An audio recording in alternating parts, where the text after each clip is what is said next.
Buenos días, queridos hermanos. Siempre es un privilegio podernos reunir en el nombre del Señor.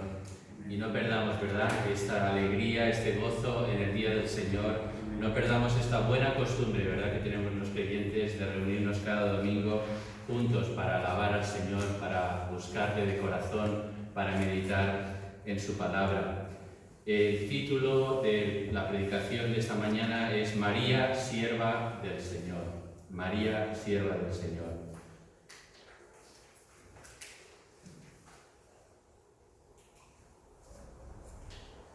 Precisamente, como estamos cerca de las fechas de Navidad, estamos a 12 días prácticamente de Navidad, quería compartir este mensaje con vosotros y más sobre un personaje, el de María, la Madre de Jesús, sobre el que rara vez solemos predicar en las iglesias evangélicas.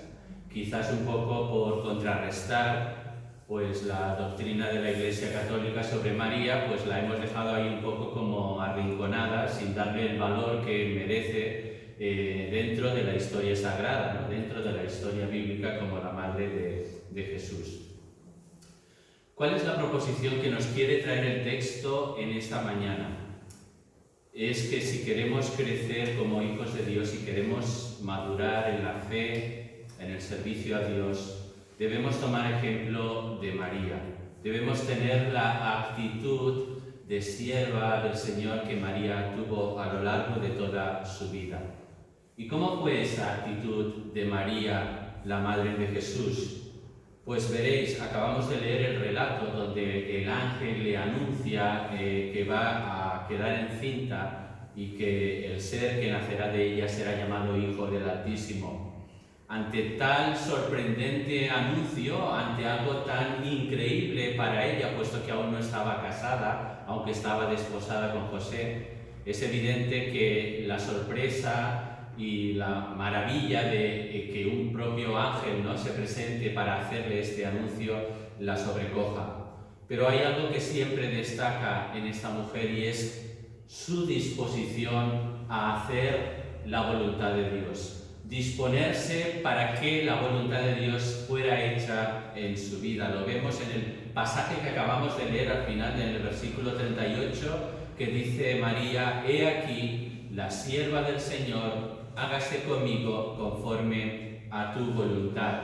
Y lo vemos posteriormente en este capítulo 1 de Lucas, a partir del versículo 46, que se ha venido a llamar el Magnificat, porque es un cántico de alabanza de la propia María cuando va a visitar a su prima Elisabet, aquella que llamaban la estéril y que también queda embarazada de forma milagrosa, la cual sería madre de Juan el Bautista. Y ella eleva esta alabanza a Dios en el capítulo 1, versículo 46. Dice así: «Entonces María dijo: engrandece mi alma al Señor, y mi espíritu se regocija en Dios mi Salvador, porque ha mirado la bajeza de su sierva. Pues he aquí, desde ahora me dirán: bienaventurada todas las generaciones, porque me ha hecho grandes cosas el poderoso. Santo es su nombre, y su misericordia es de generación en generación a los que le temen. Hizo proezas con su brazo, esparció a los soberbios en el pensamiento de sus corazones, quitó de los tronos a los poderosos y exaltó a los humildes. A los hambrientos colmó de bienes, a los ricos envió vacíos. Socorrió a Israel su siervo, acordándose de la misericordia de la cual habló a nuestros padres para con Abraham y su descendencia para siempre». Y si seguimos avanzando en el Evangelio de Lucas, en el capítulo 2, versículo 19, después de que ya Jesús ha nacido y que aquellos pastores que también reciben el anuncio de los ángeles van hasta Belén, hasta el pesebre, para ver aquel magno acontecimiento, dice en Lucas 2:19: «Pero María guardaba todas estas cosas en su corazón, meditando en ellas». Y luego, finalmente, en el propio capítulo 2, versículo 51, cuando Jesús ya tiene 12 años y baja con sus padres al templo para ser presentado, dice que su madre guardaba todas estas cosas en su corazón. Y tú y yo, querido hermano, ¿qué hacemos ante el anuncio del Señor? ¿Qué hacemos ante su revelación a nuestras vidas? ¿Qué hacemos ante la realidad de su palabra encarnada, que es Él, de su palabra registrada, que es la Biblia? ¿Cuál es nuestra respuesta? ¿Qué hacemos con esta palabra tan preciosa, privilegiada, que tenemos en nuestras manos, que debiéramos tener en nuestros corazones? ¿Hacemos como María, de guardarla en nuestro corazón, de meditarla, de atesorarla, o tal como viene a nuestros oídos y a nuestra mente, pasamos a otro tema, pasamos a otra cosa y no encontramos deleite en meditar en su palabra? María fue llamada bienaventurada porque creyó en la palabra del Señor, porque creyó a la palabra de Dios y dispuso su corazón para obedecerla, dispuso su vida para servir al Señor. Esto fue lo que la llevó a estar al lado de los discípulos de Jesús, la que la llevó a los pies de la cruz, viendo el sacrificio de su propio Hijo en aquella terrible cruz, aquel sacrificio que derramaría Jesús su sangre por cada uno de nosotros. Por tanto, lo que la palabra del Señor nos está invitando en esta mañana, hermanos, lo que nos exhorta esta palabra, es que tengamos la misma actitud de María, que acudamos de forma humilde y obediente ante el llamado de Dios, que dispongamos nuestro corazón y nuestra vida para seguirle y para servirle de corazón, guardando cada día su palabra en nuestros corazones. Y lo vamos a seguir meditando a través del ejemplo en este pasaje de María. Hay 4 puntos en este mensaje que me gustaría destacar a través de este ejemplo de María. El primero es la promesa, versículos 30 y 31 de este capítulo 1 de Lucas. Capítulo 1, versículos 30 y 31. Dice así la palabra del Señor. María, no temas, porque has hallado gracia delante de Dios, y ahora concebirás en tu vientre y darás a luz un hijo y llamarás su nombre Jesús. Esta es la promesa que el ángel le anuncia a María. Y es que cuando el poder del Altísimo se detuvo sobre aquella joven mujer María, sobre aquella humilde mujer, se hizo evidente, se hizo clara la manifestación de la gracia de Dios sobre su vida. Y María pudo en verdad exclamar, al igual que lo había hecho su antepasado, el rey David, en 2 de Samuel 22:36, me diste asimismo el escudo de tu salvación y tu benignidad me ha engrandecido. Tu bondad, tu gracia, tu benignidad me ha engrandecido. Así que María, al igual que tú y yo, si hemos conocido a Jesús como nuestro Señor y Salvador, halló gracia. Halló gracia, la gracia de Dios. Pero una gracia que no se busca como algo que merezcamos, como algo a lo que tengamos derecho, porque si no, no sería gracia. La gracia es un favor inmerecido, algo que no podemos comprar, algo que por más méritos que queramos acumular no podemos merecer. Esta es la gracia de Dios, su favor inmerecido para ti y para mí. Y así es como debemos recibirlo, con humildad de corazón. Dice el versículo 28 que entrando el ángel en donde ella estaba le dijo: salve, muy favorecida, el Señor es contigo, bendita tú entre las mujeres. La gracia de Dios, como decíamos, que es un favor inmerecido, nunca va a ser encontrada por aquellos que la buscan como algo que se les deba. Solo aquellos que con la misma actitud que María se acercan a Dios humildemente, reconociéndole como Señor y Dios como su Salvador, podrán recibir esta gracia que es salvación y vida eterna para todos aquellos que confiesan su nombre, para todos aquellos que reciben su salvación, su gracia inmerecida en la persona y la obra de nuestro Señor Jesucristo.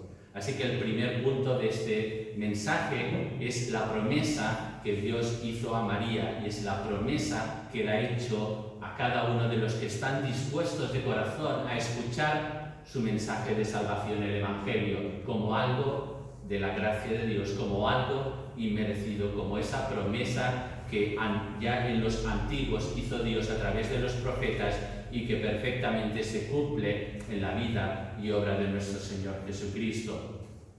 Pero cuando algo viene de forma inesperada a nuestra vida, como le ocurrió a María, cuando la gracia de Dios nos alcanza y nos sorprende, surgen preguntas en nuestro corazón. Nos quedamos asombrados, admirados de que Dios, el Dios eterno, el Dios inmutable, el Dios todopoderoso se haya acercado a ti y a mí, personas sencillas y humildes. Y al igual que María, y este es el segundo punto de nuestro mensaje, surge una pregunta. Versículo 34 de este capítulo 1. ¿Cómo será esto, puesto que no conozco varón? ¿Cómo será esto? ¿Cómo será posible que Jesús venga a mi vida? ¿Cómo será posible que Él pueda habitar en mi corazón? Y es que tener a Cristo formado dentro de cada uno de nosotros es tener la mayor bendición que se pueda tener en esta vida, es tener el mayor regalo que podamos desear, Jesús en nuestros corazones. Pero ¿cómo será esto? Y podemos también escuchar la respuesta de aquel primer gran profeta, Moisés, en el Antiguo Testamento, como un eco de ese cántico que Moisés eleva a Dios en Deuteronomio, capítulo 32, versículo 1, y dice así: escuchad cielos y bendeciré, y oiga la tierra los dichos de mi boca. Goteará como la lluvia mi enseñanza, destilará como el rocío mi razonamiento, como la llovizna sobre la grama y como las gotas sobre la hierba, porque el nombre de Jehová proclamaré. Y al igual que Moisés, cuando Dios se revela en nuestra vida, cuando podemos recibir esta maravilla de su palabra hablada a nuestros corazones, no queda menos que elevar este cántico de alabanza al Señor por ser tan favorecidos de su gracia y de su presencia en nuestras vidas.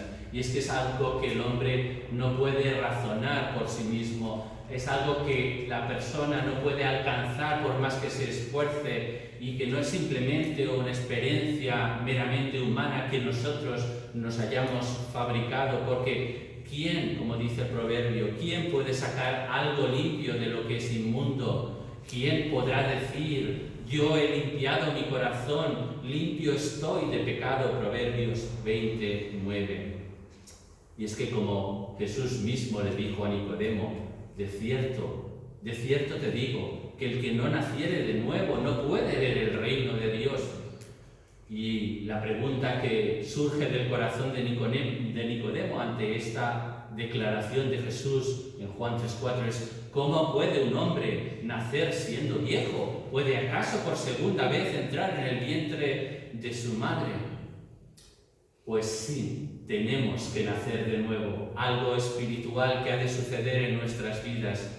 Tenemos que nacer de nuevo. La promesa de salvación, la pregunta ante esta increíble promesa de Jesús que nos llama a nacer de nuevo, y tiene que haber una respuesta ante esta pregunta. ¿Cómo puede ser esto? Este es el tercer punto de nuestro mensaje, hermanos. El primero ha sido una promesa, el segundo, esa pregunta que surge ante esta increíble promesa, pero también tiene que haber una respuesta, y este es el tercer punto de nuestro mensaje. Versículo 35 del capítulo 1 de Lucas. Respondiendo el ángel le dijo: el Espíritu Santo vendrá sobre ti, y el poder del Altísimo te cubrirá con su sombra. A la pregunta de María de cómo será posible esto, la respuesta de Dios es clara: el Espíritu Santo vendrá sobre ti, y el poder del Altísimo te cubrirá con su sombra. Así que si tú hoy aún no has nacido de nuevo, no has conocido personalmente a Jesús, no tienes una relación íntima y personal con Él, o si quizás por un tiempo la tuviste y te has enfriado o te has alejado y te preguntas ¿cómo será esto posible? ¿Cómo su Hijo, el Señor Jesús, puede ser revelado a mi corazón? Tienes que hacer igual que el Espíritu Santo hizo con Pablo, cuando él declara en Gálatas 1:15: pero cuando agradó a Dios, que me apartó desde el vientre de mi madre y me llamó por su gracia revelar a su Hijo en mí para que yo le predicase entre los gentiles, no consulté enseguida con carne ni sangre. Y es que el Espíritu Santo vendrá sobre ti, porque no es algo que tú puedas producir como ser humano. No es obra de la carne, no es obra de esfuerzos humanos, no es por tu fuerza, no es por mi poder, sino por el Espíritu de Dios, dice el Señor. O como también se encarga de decirnos Juan en el capítulo 1, versículo 12, mas a todos los que le recibieron, a los que creen en su nombre, les dio potestad de ser hechos hijos de Dios, los cuales no son engendrados de sangre, ni de voluntad de carne, ni de voluntad de varón, sino de Dios, el Espíritu de Dios. El mismo Espíritu de Dios que en Génesis 1:1 cubría la faz de la tierra, se movía sobre la faz de la tierra, por medio del cual fueron hechas todas las cosas. El mismo Espíritu de Dios que cubría la creación en la antigüedad, igual que el mismo Espíritu de Dios cubrió a María para que pudiera engendrar a Jesús en la carne, el mismo Espíritu de Dios ha de cubrirte a ti, porque Él es el único que puede darnos vida. Él es el único que puede producir el nuevo nacimiento en nuestros corazones, porque como dice también Juan 16:8, en boca del propio Jesús, hablando de la obra del Espíritu Santo, dice así: y cuando Él venga, convencerá al mundo de pecado, de justicia y de juicio. Así que de esta gran obra del Espíritu Santo podemos sacar tres importantes aplicaciones. La primera es que es el camino de Dios para la salvación. ¿Y cómo podrá ser esto? Pues bien, al igual que a María, viene a ti como un favor inmerecido, fruto de la gracia de Dios. Como gracia de Dios no la puedes comprar y jamás la vamos a merecer. La respuesta de Dios a tu pregunta acerca de cómo debe venir a tu corazón y a tu vida es el Espíritu Santo. Como dice también Juan 3:5, el que no naciere de agua y del Espíritu no puede ver el reino de Dios. Igual que hizo María ante el anuncio del ángel, lo primero que debemos hacer es creer, es tener fe, es creer en la palabra de Dios. Lo segundo que debemos hacer es obedecer, porque no basta con creer, tenemos que obedecer de forma humilde. Y la tercera respuesta que debemos hacer es reposar en Él, descansar en Él. Cree, obedece y descansa en el Señor. Descansa en tu Dios. Descansa en su gran obra de salvación y de vida eterna. La segunda obra que el Espíritu Santo hace en nosotros, una vez que nos ha abierto el camino de Dios para la salvación por Jesús, es el camino de la santificación. Porque no basta con creer en Jesús, no basta con confiar en Él, no basta con descansar en Él, sino que se nos llama una y otra vez a ser santos, porque Dios es santo. Así que la obra que sigue haciendo el Espíritu en ti y en mí es santificarnos. Y esto es algo constante y progresivo en la vida de cada creyente. El proceso de santificación en nuestras vidas, al igual que el proceso de salvación y de la formación de esa nueva naturaleza dentro de nosotros, es solo y sigue siendo solo por gracia. La gracia de Dios que te salvó es la misma gracia de Dios que te está santificando. No es algo que tú puedas merecer, no es algo que tú puedas alcanzar. Humildemente debes recibir y permitir que su Espíritu santifique tu vida. Es la gracia de Dios, como dice el apóstol Pablo en Filipenses 2:13. Es Dios quien obra en nosotros tanto el querer como el hacer por su buena voluntad. Ese es nuestro Dios, queridos hermanos. Hemos visto el camino de Dios para la salvación a través de su Espíritu, el camino de Dios para la santificación, pero también debemos estar dispuestos a caminar en el servicio a Dios. Pero para que esto sea posible,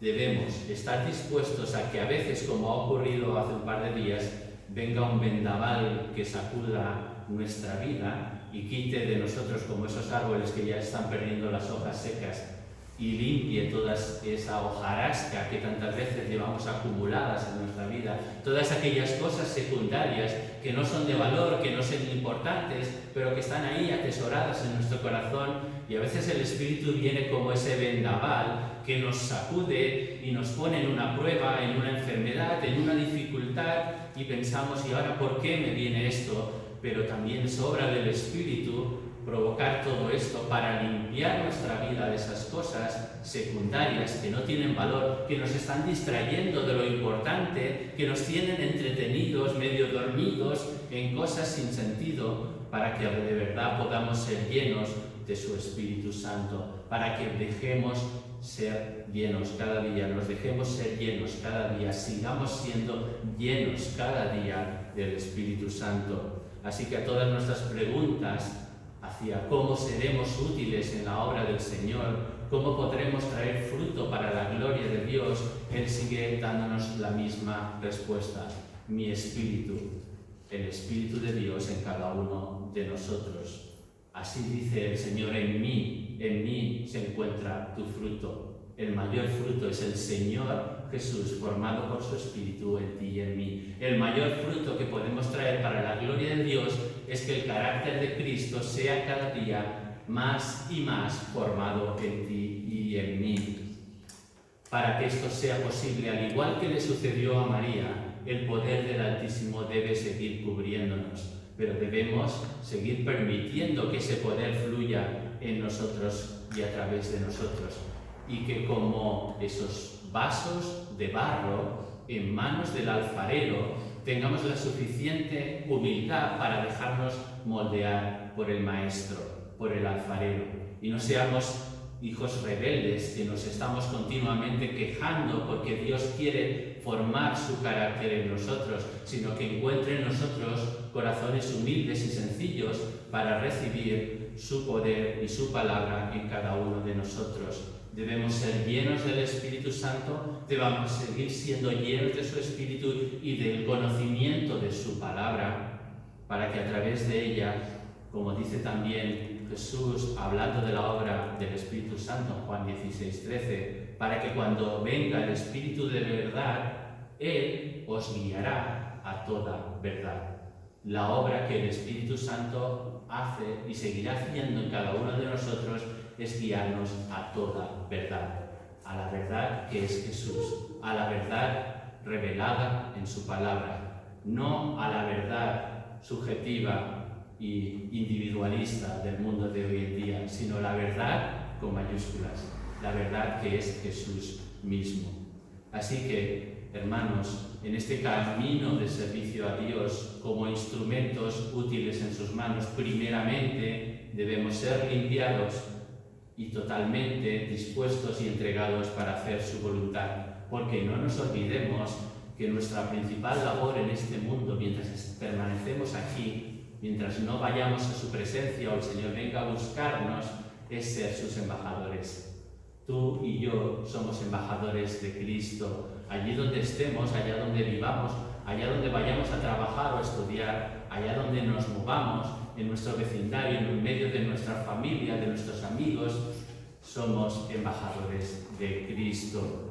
¿Y cuál fue la gran comisión que Él nos dejó en Mateo 28:19? Por tanto, id y haced discípulos en todas las naciones, bautizándolos en el nombre del Padre y del Hijo y del Espíritu Santo. Y como también dice el apóstol Pablo en 2 Corintios 5:20, así que, por tanto, somos embajadores en nombre de Cristo, como si Dios rogase por medio de nosotros: os rogamos en nombre de Cristo, reconciliaos con Dios. Y esta debe ser nuestra vida manifestada entre aquellos que aún no le conocen. Reconcíliate con Dios. Reconcíliate con Dios. Hoy es día de salvación. Aún es tiempo de reconciliarse con Dios. Mañana no sabemos si habrá nuevas oportunidades, pero aún hoy es tiempo de salvación. Y tú y yo somos esos embajadores que estamos trayendo un mensaje de reconciliación a este mundo. Un mundo dividido, un mundo enfrentado, un mundo individualista donde cada uno solo mira por sí mismo y le da igual si tiene que pasar por encima de los demás para conseguir sus objetivos. Un mundo en el que necesitan escuchar el mensaje de salvación y de reconciliación de nuestro Señor Jesucristo y en el que tú y yo somos sus embajadores, somos sus portavoces. Y ahora llegamos ya al último punto de nuestro mensaje. Hemos visto que hay una promesa en este pasaje que Dios hizo a María, que Dios ha hecho a nosotros en el Evangelio. Hay una pregunta, el segundo punto hemos visto, que surge ante esta declaración tan asombrosa, tan maravillosa, que no podemos merecer, pero hay también un tercer punto que es una respuesta que tiene que venir de nosotros, y todo esto, en esta respuesta que nos lleva a recibir su salvación, a estar dispuestos a ser santificados, a tener un corazón dispuesto y una vida entregada para su servicio, lo que queda por hacer, como hizo María, es elevar una oración. Y este es el último punto de nuestro mensaje. María exclamó en el versículo 38, ante todo esto, he aquí la sierva del Señor, hágase conmigo conforme a tu palabra. Esta fue la oración que María elevó a Dios cuando escuchó la promesa y ante la pregunta que ella planteó al ángel, recibió la respuesta y finalmente ella elevó una oración de aceptación, de gratitud, de adoración a Dios. Y eso es algo precioso, maravilloso, reconocer este corazón dispuesto de María a través de esta oración. Porque aunque ella no podía alcanzar a comprender todavía la magnitud de lo que iba a suceder en su vida, y al igual que tú y yo cuando Jesús vino a nuestra vida, no podíamos alcanzar a comprender lo que eso iba a significar para ti y para mí. Y aunque tú y yo todavía estando aquí en esta tierra no alcancemos a comprender la magnitud y la gloria que será ver a Dios cara a cara, aún así de nuestro corazón ha de brotar una oración de adoración y de alabanza a Dios, una oración de disponer nuestro corazón para seguirle y para servirle, porque ella se entregó de inmediato en alma y cuerpo a la obra que el ángel le había anunciado, para que en verdad la voluntad de Dios se pudiera cumplir en su vida y por medio de ella. He aquí la sierva del Señor, hágase conforme a tu palabra. Y en esta breve y profunda y abnegada oración de María se nos muestra la respuesta glorificadora de Dios, que nos señala el secreto que hemos visto de la salvación, de la santificación y del servicio eficaz. Y puede que en algún momento de nuestra vida, como le ocurrió a nuestro propio Señor Jesús cuando estuvo aquí en la tierra, y cuando tuvo que afrontar aquella cruz, y cuando estaba en aquel huerto de Getsemaní, sufriendo terriblemente por lo que había de venir en esa cruz.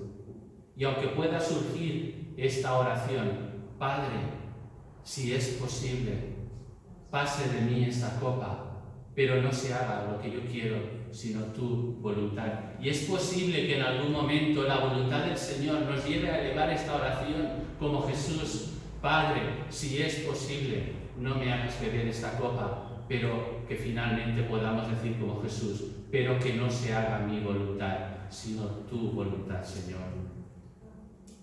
Sed santos, porque yo soy santo, dice el Señor. ¿Cómo será esto posible? Es el Espíritu Santo el que lo va a hacer posible en ti y en mí.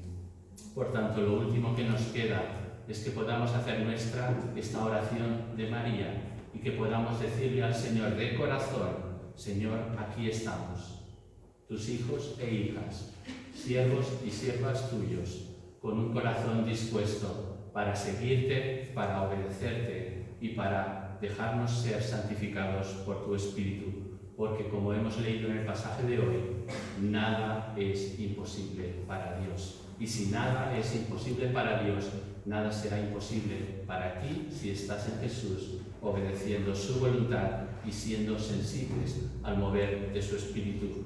Por tanto, podamos concluir este mensaje en nuestros corazones, elevando esta oración al Señor, sinceramente: Señor, aquí estoy, hágase conmigo conforme a tu voluntad. Que el Señor nos bendiga.